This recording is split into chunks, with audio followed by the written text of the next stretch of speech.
V Knowledge on Cinema. I'm Victor Omoayo, and today's film is The Truman Show, starring Jim Carrey, Laura Linney, and Ed Harris, directed by Peter Weir, written by Andrew Niccol, and released in 1998.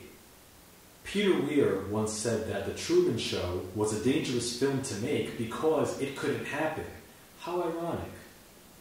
Watching The Truman Show today, 15 years after its release, the film almost seems prophetic, considering the glut of reality television shows that have dominated the airwaves over the past decade. Now, those kind of shows try to sell the notion that everything that happens in front of the camera is authentic and unscripted, when the truth is that's not the case. Reality TV, as we all know, is more along the lines of fiction than non-fiction, more WWE, less MMA. However, in the case of Jim Carrey's character, Truman Burbank, unbeknownst to him, every single moment of his life is broadcast for the world to see billions at a time as the 24-hour reality television program known as The Truman Show.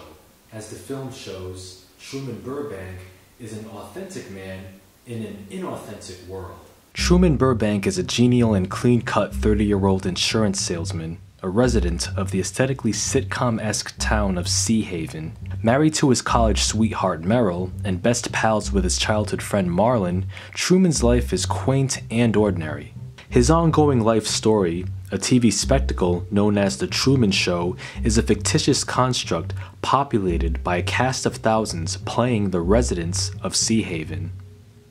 The show's creator is a puppeteer of sorts known as Christoph, who oversees every day, hour, minute, and second of Truman's existence via the show's vast network of hidden cameras.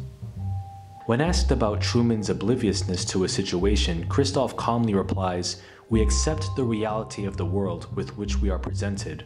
This is not the case, though, for a young woman called Sylvia, playing the role of Lauren. She captures Truman's attention, but is written off the show before she can reveal the unreality of his world. Years later, when a spotlight from way above crashes in front of his house, Truman eventually begins to realize that his life is not what he thinks it is. There's one particular shot in the film that captures the gravity of Truman's plight. On his way to work, Truman comes across a very familiar-looking vagrant who is suddenly whisked away by a bunch of guards onto a bus. Truman pursues the bus until he's conveniently stopped by another vehicle exiting a lot. Above Truman in the background is an archway with the Latin phrase "omnis pro uno" sprawled across it. The phrase translates to "all for one," which alludes to Christoph's world of Sea Haven specifically created for and revolving around his main attraction, Truman. The complete phrase is the motto for the Three Musketeers, "Unus pro omnibus, omnis pro uno," meaning one for all for one. The show's viewers in the film, who are enraptured with every second of Truman's screen time, follow Truman with adoration and reverence, even though he's just an average guy.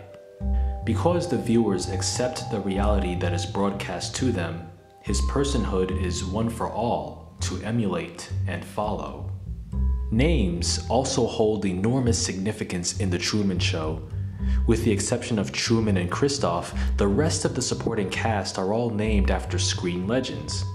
Hannah's Meryl is taken from Meryl Streep, Marlon's from Marlon Brando, Sylvia's Lauren references Lauren Bacall, and Truman's faux parents are named after Kirk Douglas and, presumably, Angela Lansbury. A couple of street names mentioned in the film are Lancaster Square and Barrymore Road. Since the world that Truman inhabits is literally a stage, it is perfectly appropriate for the townspeople and their community to reference notable figures in show business.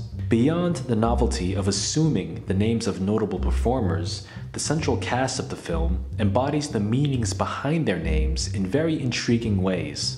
For Truman Burbank, one could easily glean the irony behind his first name. He is a true man in a false constructed reality. His very emotions, thoughts, and feelings are authentic despite the fact that the actions of others around him are completely scripted. He becomes more and more of a true man as he questions his world. Equally poignant is his last name, Burbank, which is no doubt a reference to Burbank, California, billed as the media capital of the world. Hannah Gill, the real actress portraying Meryl, is also an inspired moniker.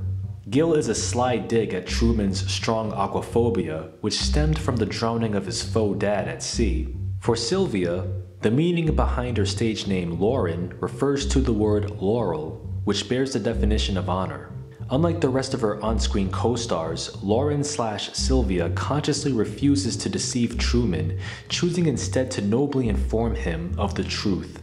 Sylvia, as her name suggests, is Truman's silver lining, the first glimpse of the real world that he is so blissfully ignorant of. The town of Sea Haven in the film is also a character in itself. Peter Weir chose to film The Truman Show in the community of Seaside, Florida. Some members of the crew were reportedly unnerved by the town's appearance and overall vibe, which eerily resembled a soundstage for sitcoms akin to Ozzie and Harriet and Leave It to Beaver. Sea Haven is a town both frozen in time and removed from it as well. The Truman Show is a well-constructed and creative piece of work that is even more relevant today than it was 15 years ago. And that's all that needs to be said. I'm Victor Omoayo, and you can find more video essays of mine on my V Knowledge channel.